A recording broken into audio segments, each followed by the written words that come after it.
రకమైనటువంటి ఒక కోపాన్ని కలగజేసినటువంటిది కూడా ఈ యొక్క మీడియాని.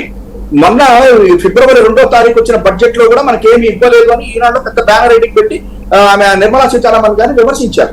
మోడీ మనకి అందుకని బీజేపీని పూర్తిగా విలన్ పాత్రని చేసినటువంటిది వీళ్ళు. అయితే వాళ్ళకి ఓట్ బ్యాంకు నిజం చెప్పాలంటే మాక్సిమం 0.85% మించి కూడా లేదు. అటువంటి పరిస్థితుల్లో వాళ్ళ ఓటు బ్యాంక్ లాస్ట్ టైం మాకు పడింది, అది మాత్రం మీరు అనుకుంటే మీరు ఇందాక అన్న దాంట్లో ఒక 60 to 70% పడింది, అందులో అనుమానం ఏం లేదు. ఈసారి కూడా మళ్ళా చెప్తున్నాను మీకు, ఈసారి కూడా భారతీయ జనతా పార్టీలో కూడా ఎక్కడైతే కొంత ఇది ఉందో వాళ్ళందరూ కూడా మళ్ళా వైఎస్ఆర్సీపీకే ఓట్లు వేశారు. అయితే కొంత పర్సంటేజ్ అటు ఇటు కొంచెం పెరుగు తగ్గుతో పక్కన పెట్టేశారు. నెంబర్ 2 మెయిన్ గా ఇవాళ పవన్ కళ్యాణ్ గారు అనేటువంటి ఆయనతోటి మొత్తం ఒక సామాజిక వర్గం మొత్తం కూడా ర్యాలీ చేసింది అనేటువంటి దాని మీద కూడా నేను ఒప్పుకోట్లా. ఎందుకని చెప్పానంటే అసలు ప్రజారాజ్యం పార్టీ సమయంలోనే అసలు 18 సీట్లు గెలిచి 75 లక్షల ఓటు వచ్చినటువంటి రోజునే అంతటి ఉప్పెన ఇవాళ జనసేన పార్టీలో ఈయన మన పవన్ కళ్యాణ్ గారి దాంట్లో ఇప్పుడు మనం చూడాల. అయితే ఒకటి మాత్రం చెప్పగలను, the youngsters mostly below 40 years or కొంతమంది ఎవరైతే పవన్ కళ్యాణ్ గారి మీద లేక ఇది ఉన్నటువంటి వాళ్ళు కొంత ర్యాలీ అయినటువంటి మాట వాస్తవం. అది ఇంతకు ముందు ఎలక్షన్స్ లో కూడా జరిగింది. కాబట్టి ఒక 5-6% అది అయినటువంటిది జరిగింది. కానీ వీటన్నిటితో పాటుగా లోకల్ ఫ్యాక్టర్స్ చాలా బాగా పనిచేసింది. ఎప్పుడైతే కాపు సామాజిక వర్గం వాళ్ళు అందరూ యునైట్ అయ్యారో, నేను మీకు ఇది ఉన్నది చెప్తున్నాను, ఈ మిగతా సామాజిక వర్గాల్లో కూడా మీకు అక్కడ ఉన్నటువంటి కొన్ని ఇవి వస్తాయి. దట్ ఈస్ ద విలేజెస్ లో ఉన్నటువంటి పరిస్థితి చెప్తున్నాను. అందువల్ల మొత్తం కన్సాలిడేటెడ్ గా ఒకళ్ళకే ఓటు వెళ్ళింది అనేటువంటిది కరెక్ట్ కాదు. ఇక 3వది చెప్తున్నా, ఇవాళ ఇందాక మా శ్రీనివాస్ చౌదరి గారు ఒక మాట చెప్పారు, కరెక్ట్ చెప్పారు. ఎస్సీస్ లో ఎంతమంది, ఎస్టీస్ లో ఎంతమంది. అందుకే నేను ఫస్ట్ నా ఓపెనింగ్ రిమార్క్ చెప్పాను, ఎక్కడైతే ఈ ఎస్సీ ఎస్టీ బీసీ మైనారిటీల పోలింగ్ బూతుల్లో మొత్తం త్రూఅవుట్ 175 ఉన్నటువంటి చోట్ల 85% పోల్ అయింది. మీరు చెప్పేటువంటి, మీరు బ్రాహ్మణులు చెప్పారు, వైశ్యులు చెప్పారు, అందరి పేరు చెప్పారు, వీళ్ళన్నిటి చోట కూడా అసలు కొన్ని చోట్ల అయితే 70% పోల్ అయింది. That is the reason there is vast difference ఉన్నది అనేటువంటిది కూడా నేను ఇప్పుడు చెప్తా వస్తున్నా. ఇంకొక విషయం, మోడీ గారి యొక్క హవాను, మోడీ గారు చంద్రబాబు గారితో కలవటము, దాని ఇంపాక్ట్ కూడా బాగా ఉన్నది. ఎట్ ద సేమ్ టైం ఇవాళ పవన్ కళ్యాణ్ గారు కలిశారు, లేకపోతే ఇది కాబట్టి చంద్రబాబు నాయుడు గారు పవన్ కళ్యాణ్ గారు కలిస్తే మనకి ఏదో వస్తుంది అనేటువంటిది లేదు. కానీ ఈసారి మాత్రం జగన్ గారు చేసినటువంటి సోషల్ ఇంజనీరింగ్, అంటే 11 మంది బీసీలు పార్లమెంట్లకు ఇచ్చి, కాపులకు కూడా ఇచ్చి, చంద్రబాబు నాయుడు గారు ఇవ్వకపోయినా కూడా పర్వాలేదు అనేటువంటిది కొంత ఉన్నది అనేటువంటిది ఇందాక ఎవరో కూడా చెప్పారు. ఏమనంటే కాపుల్లో కొన్ని చోట్ల వాళ్ళు సాలిడ్ గా తెలుగుదేశం పార్టీకి నిలబడి ఓట్లు వేశారు అని. Yes, that is true. కానీ at the same time other side ఉన్నటువంటి బీసీ సామాజిక వర్గాలు కూడా అదే రకంగా ఓట్లు వేశారు అనేటువంటిది కూడా నేను చెప్తా వస్తున్నాను. ఇంకొకటి, పార్లమెంట్ కి వచ్చేసరికి భారతీయ జనతా పార్టీ ఏదైతే 10 చోట్ల 6 పార్లమెంట్లు చేసిందో, నేను ఇప్పుడు మనం ఓపెన్ గా మాకు చెప్పేది, ఒక 2 చోట్ల మాత్రమే కొంచెం టఫ్ ఫైట్ ఇచ్చింది. అది కూడా గ్యారంటీ చెప్పలేం, కానీ మొత్తం మీద టఫ్ ఫైట్ ఇచ్చినటువంటి ప్లేస్ 2 చోట్లే ఉన్నాయి, ఇంకెక్కువ లేవు. తెలుగుదేశం పార్టీ 2 చోట్ల టఫ్ ఫైట్ ఇచ్చింది తప్ప పెద్దగా లేదు. అంటే పార్లమెంట్ సీట్లలో లాస్ట్ టైం మాకు 22 వచ్చినట్టున్నాయి, 3 ఏమన్నా తెలుగుదేశం పార్టీకి వచ్చింది. కాకపోతే ఆ ఫిగర్ లో 1 అటు ఇటు అవ్వచ్చేమో తప్ప ఓవరాల్ గా వైఎస్ఆర్సీపీకి 20 దాటుతుంది, తెలుగుదేశం పార్టీ బీజేపీ వీళ్ళందరికీ కలిపి 3-4 అయితే కావచ్చు. అంతకు మించి పార్లమెంట్ సీట్లలో పెద్దగా తేడా వస్తుందని చెప్పని నేనైతే అనుకోవట్లా. అసెంబ్లీ సీట్స్ లో కూడా ఇవాళ చంద్రబాబు నాయుడు గారు ఇచ్చినటువంటి దాని మీద చాలా చోట్ల వ్యతిరేకత ఉన్నమాట వాస్తవం. అట్ ద సేమ్ టైం మేము ఇచ్చినటువంటి వాటిల్లో లేదా అంటే నేను ఇక్కడ ఒక్కటే చెప్తున్నాను, జగన్ గారిని చూసి ఓట్లేస్తారు. లాస్ట్ టైం 151 వచ్చింది, అక్కడ ఉన్నటువంటి ఎమ్మెల్యే అభ్యర్థిని కాదు. ఈసారి కూడా జగన్ గారిని చూసే వేస్తారు, ఈసారి కూడా చంద్రబాబును చూసే వేస్తారు. అంతేగాని అక్కడ పార్లమెంట్ వాళ్ళే మీద ఉండదు. కానీ తెలుగుదేశం పార్టీలో జరిగిన చిన్న ఇదేమైందంటే, లాస్ట్ మినిట్ వరకు మీరు చాలా సార్లు అన్నారు ముందుగా మేల్కోండి అని చెప్పి మీరు చాలా సార్లు నా యొక్క డిస్కషన్స్ లో అనేవారు. లాస్ట్ మినిట్ లో వచ్చేసరికల్లా మీకు చాలా వరకు కూడా ఇబ్బందులు పడి, ఆ క్యాండిడేట్లు ఇబ్బందులు పడి, నాకు సీట్ మారిందని ఇట్లా అని జరిగి కొంత వాళ్ళకి లాస్ అయిన మాట వాస్తవం. అది నేను చెప్తున్నా. అంతే తప్ప జగన్ గారిని చూసే ఓటేస్తారు, ఇక్కడ పక్కన చంద్రబాబు గారికే ఓటేస్తారు. అంటే ఇక్కడ ఒక నిమిషం అండి, ఇక్కడ ఏంటంటే జనసేన ఇంపాక్ట్ కంపల్సరీగా, ఎందుకంటే లాస్ట్ టైం 36 దగ్గర 38 నియోజకవర్గాల్లో చాలా నేరోలో ఓడిపోయారు వైసీపీతో. సో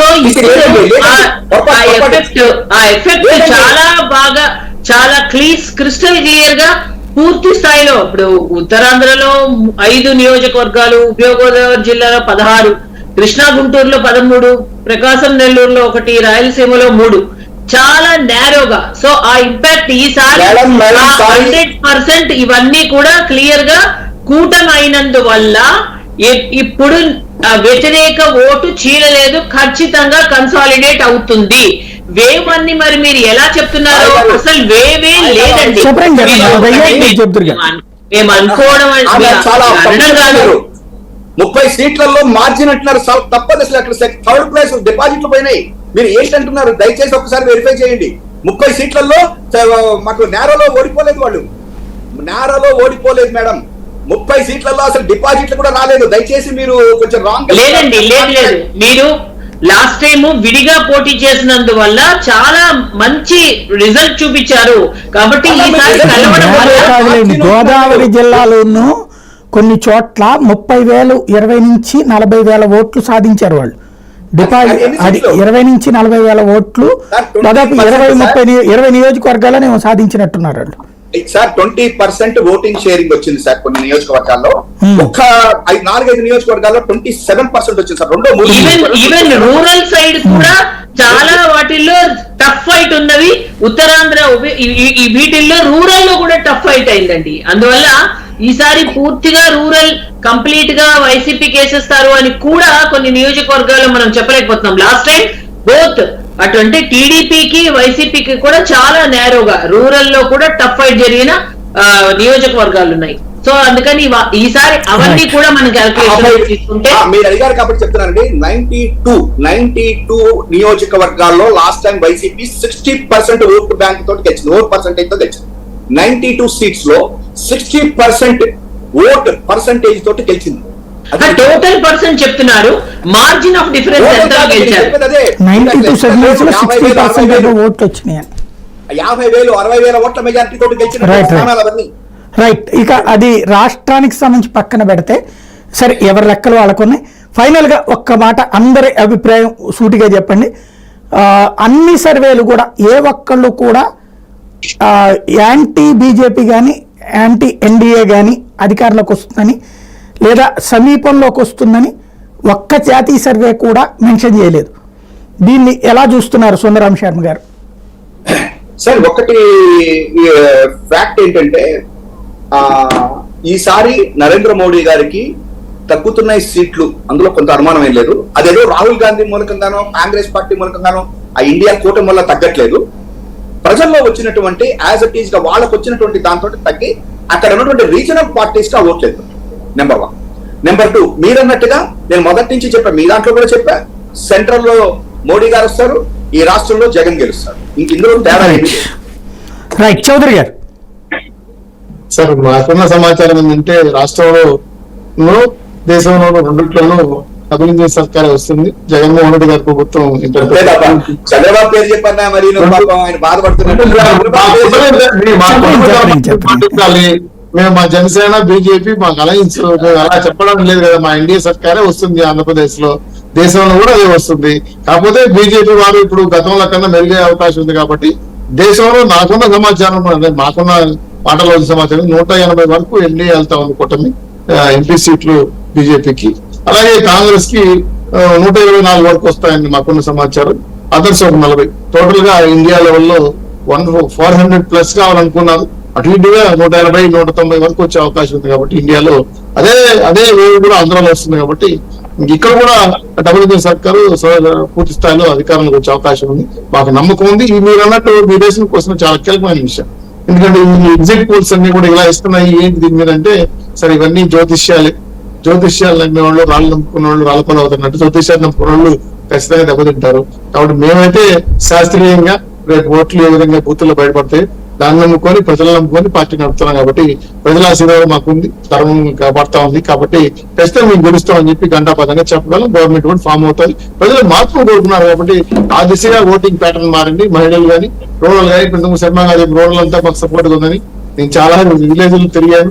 సరే వాళ్ళ ఆత్మసంతృప్తి వాళ్ళకు ఉండొచ్చు, కానీ మాకు కూడా పూర్తి స్థాయిలో రూరల్ ఓటింగ్ మార్చారు. మాకు నమ్మకం కలిగింది. కాబట్టి మూడు పార్టీలు ప్రభుత్వాన్ని దేశంలోనూ ఆంధ్ర రాష్ట్రంలోనూ ఏర్పాటు చేయడానికి మేము ఏర్పాట్లు చేసుకుంటున్నాం. మా కార్యకర్తలు ఉత్సాహం కానీ మా క్యారెక్టర్లు నమ్మకం కానీ మాకు ధైర్యాన్ని ఇస్తున్నాయి. ఆ విధంగా right.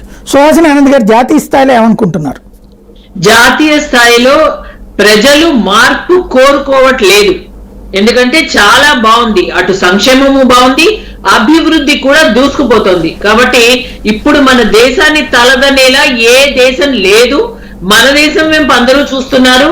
At the same time వాళ్ళకి రోటీ కప్డా और మకాన్ మూడు కూడా, అది ముఖ్యంగా 25 కోట్ల మంది దారిద్ర్య రేఖను దాటారు. కాబట్టి అంటే అంత్యోదయ చివరి చిట్ట చివర మనిషి వరకు కూడా